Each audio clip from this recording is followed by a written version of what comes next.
Sa nag-aangking Muslim pero hindi naman isinabuhay ang kasuotang Muslim.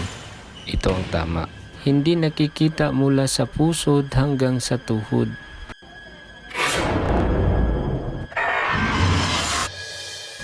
O kapatid ko na Muslim, nag-aangkin na Muslim, hindi naman isinabuhay ang pagsuot ng damit bilang Muslim. Itong short na ito, kung may mas maluwag pa nito ay mas mainam. Maganda ito dahil hindi nakikita ang tuhod at pusod.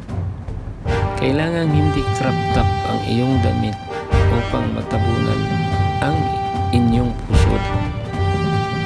Ito ang bilhin ninyo at isuot ninyo na shirt. Pinupuri ko po ang designer nito. Very Muslim style na shirt. Hindi ko po ito pinopromote.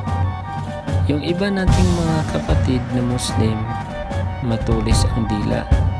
Hindi mo makikita sa kanya ang pagka-Muslim. Labas tuhod, labas pusod. Hinto tayo habang may time pa. Sorry for the word. Sa mga nasasaktan, mapait, ngunit nakakagamot sa atin. Maitama nawa ng mga kalalakihang Muslim na matabunan nila ang kanilang aura tulad ng mga babae na tinatabunan nila ang mga aura nila. At tayo mga lalaki, tinatabunan din natin ang ating aura. Hindi nakikita mula sa pusod hanggang sa tuhod. Dalangin ko na sana ay mai-apply ng mga kalalakihang Muslim ang kasuotan ng lalaki na tinatawag na Muslim identity. Sa damit pa lang, kilala mo na ang kapatid mo. Masya Allah.